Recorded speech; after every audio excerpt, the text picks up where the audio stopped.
Bom dia, bom dia a todos. A mais um Café com Sono.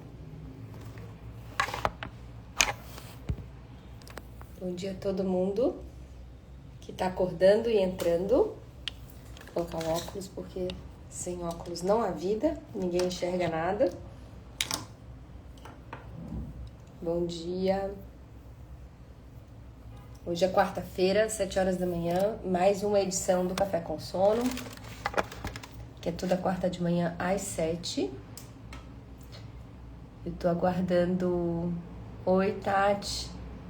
Tudo bem, Tati? Quanto tempo? Tô esperando a Renata entrar.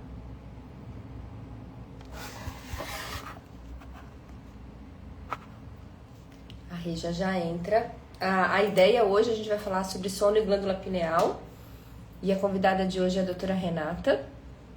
Renata Gobetti, que é neuropediatra também. Oi, Miro, tudo bem? Tá acordada essa hora? O Miro tá em outro fuso horário, então tá muito cedo pra você, Miro, tá acordado. Bom, e a ideia é a gente falar hoje sobre o sono e glândula pineal, tá bom? Tô vendo.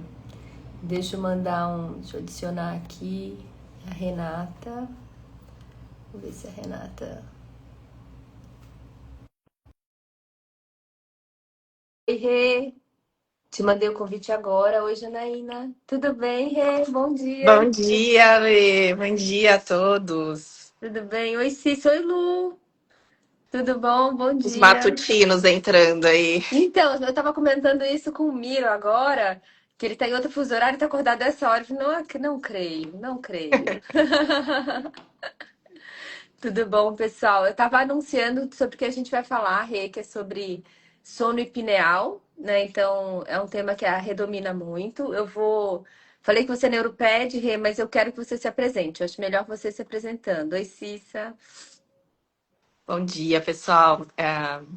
Eu sou a Renata, eu sou neuropediatra e há muitos anos já atuo como voluntária no ambulatório de medicina do sono do Instituto da Criança da USP, lá onde a gente desenvolveu, em conjunto com a doutora Letícia, a minha tese de doutorado, né, que envolve justamente esse tema de sono, pineal, melatonina. E particularmente foi um caminho que eu acabei me apaixonando aí ao longo desses anos e vim contribuir um pouquinho aqui para vocês com isso hoje. Ai, muito bom, Rê. E a Rê, eu acho que é uma das primeiras pessoas que veio para o grupo e ficou no grupo, né? Então o grupo foi crescendo. A Rê é uma Sou das primeiras que veterana. foi a veterana do grupo, é uma das primeiras que entrou e ficou. Mas, assim, esse tema da pineal é um tema importante. Como a Rê falou, nós temos uma linha de pesquisa lá dentro, que não é nossa, do professor Tipola. A gente faz o braço clínico dessa linha dele. Claro, né, em crianças, adolescentes com eczérese da glândula pineal, por motivos, obviamente, né, oncológicos, mas o ponto é o quanto isso é interessante como um modelo para estudo da fisiologia da melatonina, e aí eu queria começar com isso, assim, por isso que a gente falou de pineal, às vezes quem lê os temas, assim, uma vez a gente fez uma live de, acho que foi sono e habilidades sociais. E alguém que entrou comentou que não imaginava a correlação de uma coisa e outra, então talvez para quem não estude o sono não saiba dessa Qual é o papel da correlação. pineal? O que a pineal tem a ver com a história do Brasil, quando a história do Brasil é o sono? Então, Rê, eu queria que primeiro que você explicasse o que é a glândula pineal para as pessoas entenderem, para depois a gente entrar nesse tema mais aprofundadamente. Exatamente. Acho que para a gente entender qual que é a importância da pineal nessa história do sono, né? É entender o que que é a pineal, qual que é a função dela. Então, a pineal, a glândula pineal, ela é uma glândula localizada no nosso cérebro, é uma glândula neuroendócrina. A principal função da nossa pineal é a produção de melatonina. Então, a gente tem receptores na retina, né, que vão detectar se é luz, se tem luz ou se está escuro, e na presença da luz vão enviar um estímulo para o nosso núcleo supraquiasmático, que é uma estrutura conhecida vulgarmente, mais popularmente para o pessoal como um relógio biológico. né? E essa estrutura vai sinalizar para a nossa glândula pineal se lá fora é dia ou se lá fora é noite, e na presença do dia vai bloquear a produção de melatonina, e quando for noite ela vai produzir a melatonina, disparando aí uma série de adaptações fisiológicas para o nosso sono. Então, se a gente entende que a pineal ela é responsável pela produção de melatonina, ela vai ter um processo bastante relevante aí no nosso sono. Não, isso é super importante, né? Então, é super importante entender essa relação da melatonina. E para quem não sabe, acho que a palavra melatonina ativa o sininho de todo mundo relacionado a sono, né? Assim, seja por qualquer motivo, ou porque alguém já falou, porque alguém já falou que a tela vai bloquear a melatonina, ou porque já foi na farmácia e já viu os comprimidos os potinhos de melatonina com a luazinha e um bebê dormindo na capa, ou coisas do tipo. Vamos falar para as pessoas o que é a melatonina. Principalmente, a gente pode começar falando do que é a melatonina como molécula e depois a gente fala dos tipos de melatonina, né? Tá. Legal, é interessante isso, porque existe um mito popular de que a melatonina é o hormônio do sono, né? E não é bem assim. A melatonina, então, como a gente mencionou, ela é um hormônio produzido pela glândula pineal, que, dentre diversas outras funções, vai regular o nosso ciclo sono-vigília. Então, a melatonina ela é uma molécula pequena, que é produzida na nossa pineal, e pela localização dela, rapidamente ela entra na circulação. Entrando na circulação, ela vai disparar, ela tem vários mecanismos de ação, que ela vai atuar tanto enquanto ela está circulando ali, produzindo modificações fisiológicas que de certa forma são adaptáveis à noite, né? À noite biológica, então ela vai preparar o nosso organismo, na nossa espécie, né? Isso é importante a gente trazer, porque quando a gente está falando de espécie humana, nós somos uma espécie diurna, nós temos atividades durante o dia e repouso durante a noite. Então, no nosso organismo, a melatonina vai fazer essas preparações fisiológicas para a noite biológica. E isso não é só indução de sono, isso vai englobar alterações cardiovasculares, alteração então de pressão arterial, frequência cardíaca, alteração de temperatura corporal, alteração de metabolismo, então a gente entra em resistência insulínica durante o sono. Além disso, a melatonina tem uma série de ações durante o dia, quando ela já não está mais circulando, mas dada a condição aí dela ter estado presente. A melatonina, ela pode-se dizer assim, um dos principais sinalizadores, né, para o nosso corpo de se lá fora é dia ou se lá fora é noite. Então, o nosso organismo, não só o sono e a vigília, mas todos os nossos outros ritmos biológicos vão se ajustar a essa situação de dia ou noite no meio exterior, né? E além disso, ela tem um importante papel aí transgeracional, passando livremente pela barreira placentária. Então, isso é um dado bem interessante, que na gestação a gente vai aumentando muito a produção de melatonina, e talvez seja até uma das razões de que no terceiro trimestre a gente tem aquela sonolência toda, né? Uma das razões.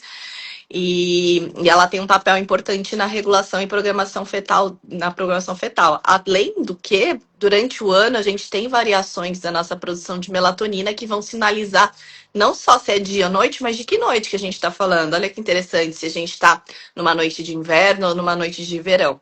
É claro que no nosso país, que a gente tem uma pouca variação de luz, né? A gente está aqui numa região mais tropical, essa variação não é tão sentida, mas em países onde as noites e os dias são mais marcados, a gente sente bastante mudanças no nosso organismo, justamente por essa adaptação da melatonina.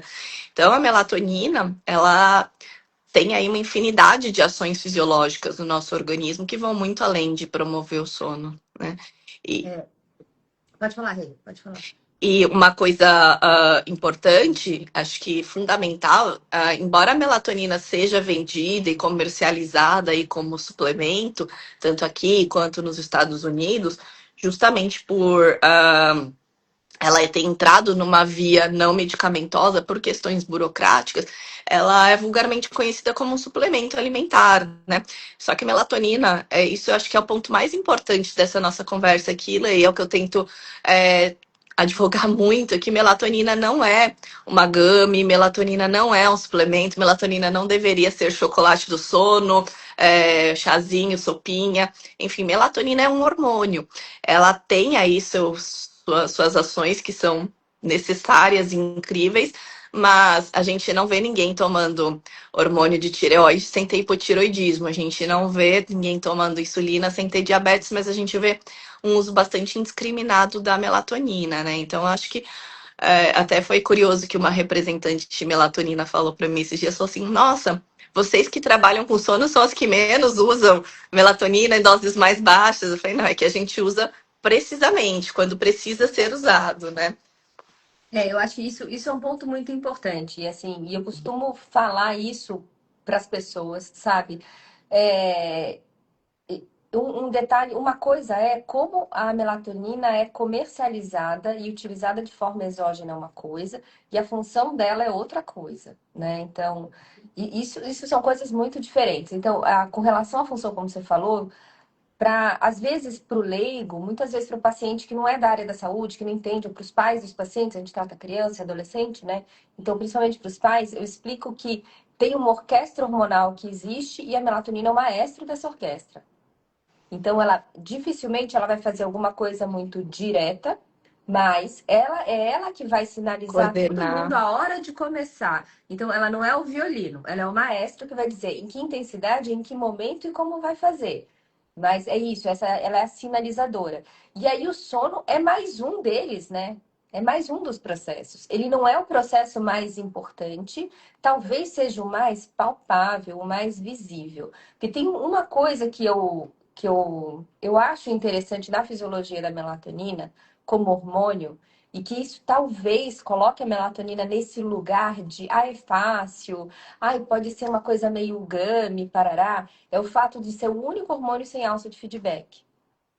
Então, todos os hormônios do corpo têm alça de feedback. Você dá o da tireoide, você suprime o outro, você tem um efeito X. Como a melatonina não tem essa alça de feedback, você pode dar melatonina e você vai demorar muito para ver os efeitos. Dá uma falsa sensação de que é inócuo, né? Exatamente, exatamente. Eu acho que essa falsa sensação de ser inócuo é que coloca a melatonina num lugar que, puxa vida, todo mundo acha E, que e eu poderia. acho que o que mais incomoda a nós, como pesquisadoras, né, é que de fato a gente não tem muitos estudos avaliando aí a longo prazo em seres humanos. Então, como a Ale falou, que essa nossa linha de pesquisa é coordenada pelo professor Uhum. Tipola, a gente tem alguns estudos experimentais em ratos que são seres noturnos, mas em seres humanos, qual que é definitivamente o papel da melatonina ali, o que, que ela vai modificar no nosso organismo estando presente ou estando ausente, a gente não sabe. E aí, como não tem essa alça de feedback, vai parecendo uma coisa inócua, mas e a É. longo prazo, o que, que essas mudanças vão acarretar? Seja no nosso sono, né, que é um impacto mais popularmente conhecido, mas também outras funções cardiovasculares, metabólicas, nutricionais.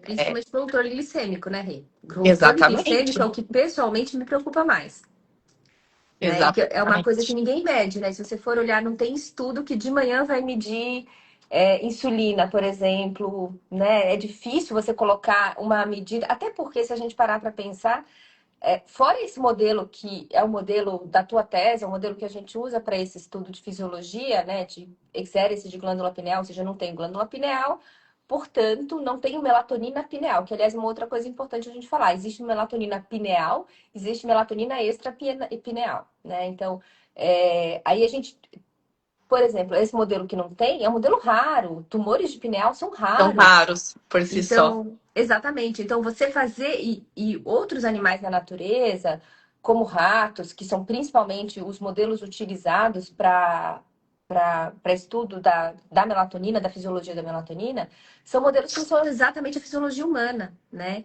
Então, é muito difícil, até tem pouco estudo, e é muito difícil ter um modelo de estudo que você consiga fazer o estudo exatamente desse, né? Perfeito, só para situar aí quem não está muito na área, então a gente comentou que a glândula pineal ela é produtora de melatonina, a principal produtora de melatonina.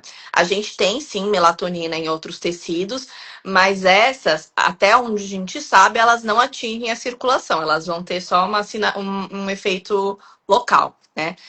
Até ontem a gente estava no Cronofórum discutindo se nos nossos pacientes que já não tem a melatonina da pineal, será que essas outras ações locais podem assumir algum certo controle? Não sabemos, são respostas aí para o futuro. Mas, a princípio, a nossa melatonina circulante, ela vem única e exclusivamente da pineal. Só que se você for estudar um modelo animal, é muito simples. Você vai lá, tira a pineal do ratinho, e estuda. Agora, em humanos, por questões obviamente éticas, a gente não vai tirar a pineal de humanos à torta e direita. Então, a gente tem uma única situação muito exclusiva para estudar essas funções da melatonina, que é a situação da gente ter um tumor na pineal, que aí necessariamente a gente vai tirar a glândula. Então, é justamente isso que é ao norte da nossa pesquisa, né? Criar esse modelo de estudo onde a gente retire a pineal e, a partir daí, estude os efeitos da ausência de melatonina e depois da suplementação. Então, eu acho que vai trazer tem trazido muitas respostas para a gente, né?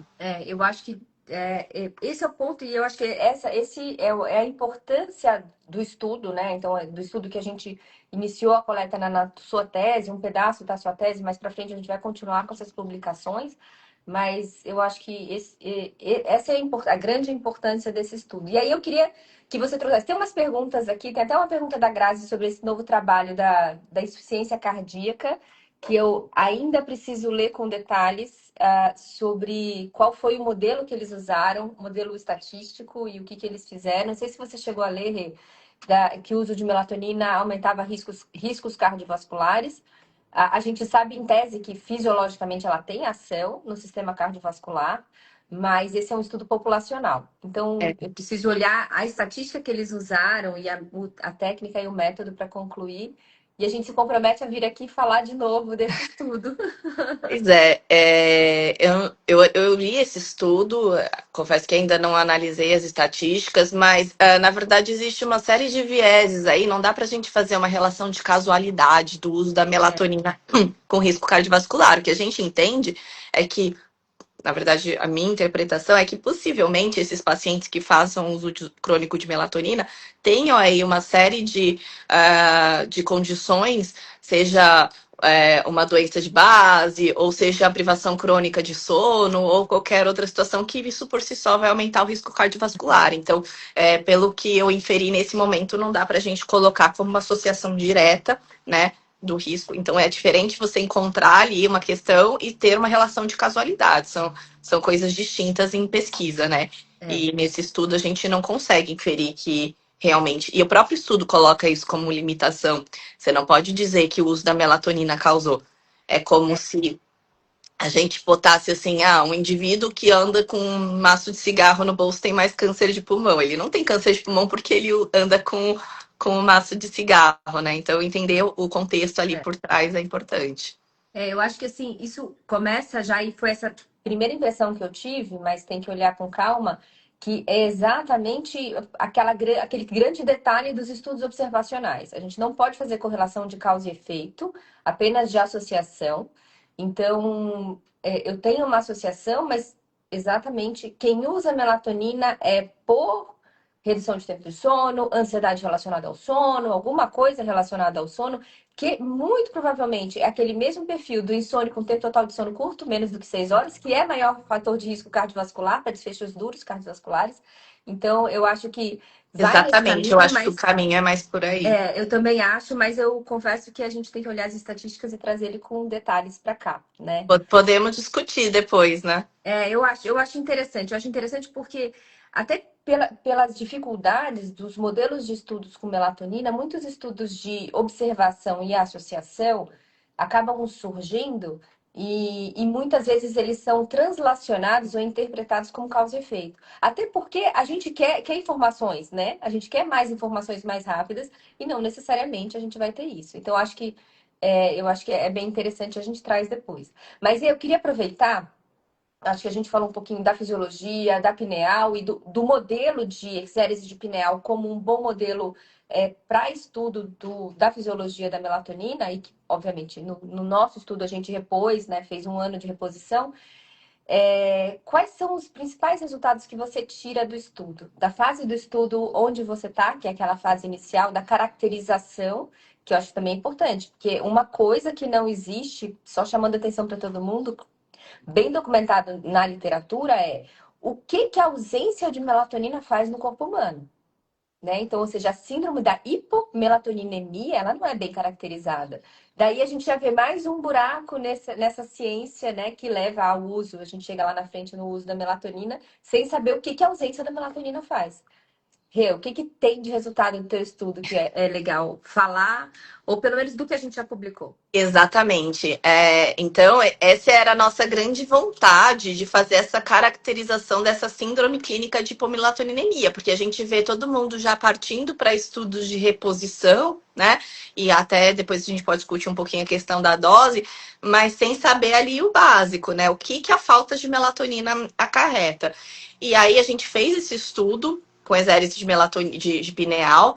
Avaliamos esses pacientes ao longo de um ano e a gente tem trocentos dados para analisar ainda. A gente ainda tem uma análise bem inicial, mas a gente já fez a primeira publicação. Para quem quiser conferir depois, está no Journal of Sleep Research, que foi a caracterização de base. Então, o que é a caracterização de base? É no momento zero, aqueles pacientes ali que a gente recrutou que não tem a glândula pineal. A maior parte desses pacientes já estavam há 2 anos, pelo menos, pós-ablação da glândula, né, ou exérese. E então já era um tempo bom, adaptados aí a essa questão da ausência de melatonina. E a gente fez avaliação tanto de distúrbios de sono quanto de ritmo, né? E surpreendentemente, a gente encontrou pequenas e leves queixas de sono. Então, mais uma vez, acho que reforça aquele papel como maestro, né? A gente não vai ver uma ação tão brutal assim, tanto quanto a gente retira, quanto a gente suplementa. Mas a longo prazo e com uma análise mais fina e detalhada, a gente percebe na nossa pesquisa que a gente vai encontrando mais alterações.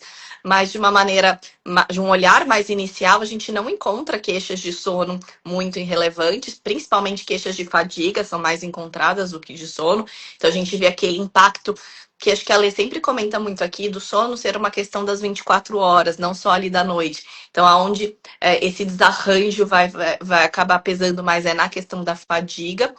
E em relação ao ritmo, a princípio todos os pacientes do nosso estudo eles apresentaram um ritmo circadiano robusto, né? Um ritmo forte. E até a gente advoga algumas hipóteses, né? Que possivelmente os outros sincronizadores não fóticos possam estar cumprindo esse papel. Esse paciente acaba se adaptando a essa situação de hipomelatoninemia e atua nisso. Outra hipótese, como eu mencionei, que a gente estava discutindo aí, será que as melatoninas produzidas pelos tecidos periféricos acabam regulando de uma certa forma? Então, são olhares que a gente vai discutindo aí, mas um dado interessante, não sei se eu posso dar um spoiler aqui, mas que ainda não foi publicado, mas vai sair na minha tese agora, é que embora a gente tenha encontrado um ritmo circadiano de sono e vigília, na análise de temperatura, que não entrou no artigo, foi onde a gente encontrou diferença. Então, talvez o sono e vigília seja uma questão mais fácil da gente modular com pistas ambientais aí, né? Pistas sociais, mas já um ritmo endógeno de temperatura, na ausência de melatonina, onde a gente encontra uma disruptura ali, o nosso organismo não consegue compensar tanto. Então, mais uma vez aquela coisa. Não dá para a gente dizer que a melatonina não tenha um papel ali, mas esse papel ali parece ser bem silencioso. A gente provavelmente vê isso ao longo de anos. Então, eu acho que esses achados são muito importantes, não apenas para caracterizar a hipomelatoninemia, até porque como a gente fez a reposição para frente, são os dados que a gente vai publicar para frente. Acho que uma coisa que você falou de importante, Rê, é desconectar um pouquinho o sono e o metabolismo, né? O sono, eu tô colocando em metabolismo, mas todas as outras ações da melatonina que não sono, né? Então, ações sono e ações não sono. Eu acho que é importante a gente colocar dessa forma, porque a gente usa a melatonina com um objetivo para o qual ela nem é aquele negócio todo, né? Ou seja, que a gente tem outros elementos para uso. Se você for translacionar isso para um uso clínico, a gente, no seu trabalho, eu lembro muito do piloto do seu trabalho que a gente fez com 4 pacientes, se eu não me Sim. engano, que não tinha queixa de sono nenhuma. E a gente começou a ver, puxa, é a escala de fadiga que dá, a escala de fadiga que dá. Ou seja, é uma sensação de um dia ruim que a pessoa tem, uma sensação que só foi traduzida pela fadiga. A gente tem até que entender se de fato é só fadiga ou tinha outras coisas que a gente não saberia mensurar ou não conseguiria mensurar, mas uma noite sem queixa. Ou seja, se a gente trocar a ideia, você vamos usar a melatonina para repor, para o sono ficar bom, não teria E justificativa, né? curiosamente é onde ela é mais vulgarmente, popularmente usada, né? Para Exatamente, esse é o insônia, para ponto. indução de sono. E não é, tá mais do que claro de que esse não é o papel da melatonina. Inclusive, ela é fraca para isso, né? E quando a gente faz, como você falou, a situação contrária, tudo bem. Então, meu paciente está com insônia, eu vou dar melatonina. Mas será que se ele não tiver melatonina, ele vai ter insônia? Não é isso que a gente encontra, né? É, Então, inclusive, os scores de insônia são baixos nesses pacientes então, que não têm. Então, mais uma vez, reforça que a melatonina não é para insônia, ela é um fraco indutor de sono, ela tem um papel na indução do sono, né? Mas ela é prioritariamente um cronobiótico, é um sincronizador exatamente, dos nossos exatamente. ritmos. É. Então, eu acho que isso é importante e que tem ritmos que não são mensuráveis na prática clínica e que não entram nem na ideia das pessoas, profissionais de saúde, que estão prescrevendo a melatonina. E aí, acho que a gente tem só mais 3 minutinhos para pular um pouquinho para frente, que eu acho que a grande dúvida de fato é a reposição da melatonina que as pessoas fazem, está na farmácia, é uma realidade que está aí, a gente sabe, a gente briga com isso, nós somos porta-vozes do faça uso consciente da melatonina, faça seu paciente produzir a dele, produza a sua, até porque provavelmente está produzindo e não é isso que está causando seu sintoma, mas a gente sabe que existe o uso em crianças, principalmente em crianças com alterações do neurodesenvolvimento, particularmente TEA, e quando tem outras alterações que a gente por exemplo, tem alterações malformativas de linha média, que vai eventualmente pegar pineal, ou pelo menos a via que vai chegar à produção de melatonina, ou que tem alguma questão, tumores de pineal, tumores ali próximos à região da glândula pineal, tudo bem, a gente consegue entender morfologicamente a questão, algumas questões genéticas a gente consegue também entender, mas aquele TEA, aquela criança com transtorno do espectro autista, que é alvo de muitos estudos, que aí eu acho que é uma outra questão. Tem muitos estudos dizendo 1 miligrama, 2 miligramas ação prolongada, 5 miligramas. Então, tem estudos que já partiram. Acho que para quem não está familiarizado com a literatura científica, a gente tem fases de sono. Então, fase 1, 2, 3, 4. Fase 1 e 2 vai passar com segurança e eficácia, coisa que melatonina, por ser suplemento alimentar, não entrou nessa seara. Pulou direto para fase 3. Seu uso funciona para o que eu estou procurando? Então, é isso que eu queria falar nesse nosso último minuto, Rê. É, do uso de melatonina, principalmente na criança com neurodivergência e TEA, particularmente, e esse uso e os estudos que estão aí corroborando, entre aspas, o uso, uma vez que ela é suplemento alimentar, ou seja, tendo em mente que ela não passa o mesmo rigor de remédio, o que você comentaria? Eu vou tentar ser breve, então. Acho que a primeira mensagem é que, independente de ser uma criança com transtorno de neurodesenvolvimento ou não, a gente tem que entender o que leva aquele problema de sono do nosso paciente. Se é uma questão circadiana, então, dentro daquelas questões, eu tenho um problema homeostático, tenho um problema circadiano, tenho uma questão comportamental. Se o problema não está nesse ponto de circadiano, provavelmente você vai estar errando ali usando a melatonina. Então, não é simplesmente tem uma queixa de sono, vou usar. É entender do que se trata essa queixa de sono. Quando a gente pensa muito na questão da criança com neurodesenvolvimento, a gente tem alguns trabalhos mostrando que cerca de 60% das crianças com transtorno de neurodesenvolvimento, eles têm uma produção mais baixa de melatonina. E aí, nesse raciocínio, faz sentido, sim, a suplementação de melatonina. Agora, cuidado que a gente tem que ter é que não adianta a gente estar bloqueando a nossa melatonina exógena, por exemplo, com luz, telas, né? A gente sabe que a melatonina, como ela identifica se é dia ou noite, uma anterior, a gente identifica a presença de luz. Se eu tô ali à noite me expondo à luz, eu vou estar bloqueando a minha melatonina endógena. Meu corpo entende que seja dia e para de produzir. Então, eu fico ali a noite inteira exposto à luz e tomando melatonina exógena. É muito mais fácil você cuidar da sua própria melatonina, como a Lei mencionou. E aí, um outro cuidado que a gente tem que ter, e embora eu entenda por não ter passado nessa seara de medicamentos, por ter estudos pulando ali para fase 3 e fase 4, alguns trabalhos até sugerem muitas vezes doses mais altas, mas não é o que a gente encontra pensando na fisiologia da melatonina. Então, melatonina sendo um cronobiótico, a gente deve usar em dose fisiológica. E a dose fisiológica ali por volta de 0,21 miligramas. Quando a gente vai buscar um efeito hipnótico, que a gente acaba indo atrás de doses mais altas, porque como ela é fraca como hipnótico, se a gente quer esse efeito hipnótico, a gente vai precisando de doses mais altas. Às vezes você até encontra, mas e todas aquelas outros disparos fisiológicos que você fez? Então, a partir do momento que você opta por usar melatonina, você tem que conhecer e estar seguro das outras modificações e se é isso que você espera ou não. E aí, até entrando, assim, tem um trabalho recente da querida Eliette, eu não sei se já foi publicado ou não, mostrando aí, com a Fernanda Amaral, que em pacientes autistas, 3 miligramas de melatonina, que nem é uma dose considerada tão alta, a gente já encontra o escape de melatonina durante o dia. Então, pensa na perturbação disso, você ter uma fisiologia da noite durante o dia. E é o que a gente entende que acontece quando usa as doses mais altas, né? Então, melatonina tem sim o seu papel nos distúrbios de sono da criança com neurodesenvolvimento, não são todos. Então, o primeiro ponto é entender, não é porque tem transtorno de neurodesenvolvimento até que a gente vai dar melatonina. Vamos entender qual que é a gênese desse problema de sono. É uma questão mais comportamental? É uma questão de homeostase? Para que lado que a gente está? Se a gente encontra que existe uma disruptura circadiana, essa é a indicação da melatonina. Temos uma disruptura circadiana, faz sentido a gente usar a melatonina. Agora, quanto a gente vai usar? A gente vai usar, a princípio, dose fisiológica, né?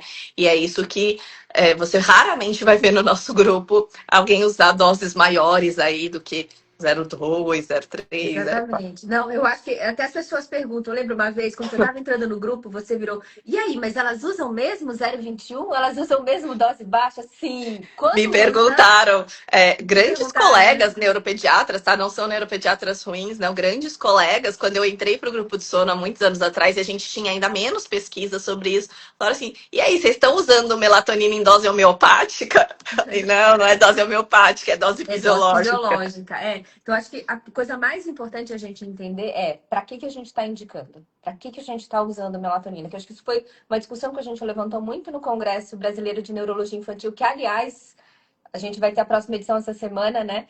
Mas que a gente levantou exatamente para que você está usando melatonina? Para que você quer? Qual é o distúrbio que você está tratando? É circadiano? Se não é, até porque você acabou de falar. Se for circadiano, tem outros moduladores ambientais que conseguem colocar o sono no eixo. Eu não dependo da melatonina para esse eixo somente. Metabolicamente falando, é outra coisa que nem sempre é medida nos trabalhos, né? Muito bom, Rê. A gente passou Eu 2 acho que minutos. essa para finalizar, só é a mensagem principal. Eu acho que, seja se for melatonina ou qualquer outro remédio ou tratamento que você for usar para sono, primeiro conscientiza assim, o que você está buscando, qual que é o problema do seu ou do seu paciente, ou enfim, porque senão você vai errar, né? E com a melatonina não é diferente. Quando ela é bem aplicada, a gente vê no trabalho, ela é maravilhosa, ela é necessária, tem suas importâncias, mas se não tiver, se não for ali naquele papel, É. você pode, inclusive, estar disparando uma série de processos indesejáveis. Exatamente, porque o sono não é um balaio, não é um balaio de gato. Tem várias coisas diferentes que você pode tratar ou endereçar e o que a melatonina endereça é um deles, né? Então acho que isso que é importante a gente entender, que sono não é tudo um bololô só, deixa eu tratar o sono e pronto. Tem Mas sono, vai muito bom. melatonina, não é assim. Exatamente, exatamente. A gente precisa aprender a qualificar as coisas do sono, Qualificar, separar o perfeito. que é o que, né? Muito bom, Rê. Obrigada. Obrigada por ter vindo, por aceitar, por trazer resultados da pesquisa. Tem um monte de gente que comentou aqui. Tatá falou um monte de coisa super interessante. Assista também. Queridos. Depois a gente olha com cuidado cada um dos detalhes aqui e endereça em próximas lives, tá bom? Beijo, gente. Bom dia para todo mundo. Boa Bom dia. quarta-feira. Tchau, tchau.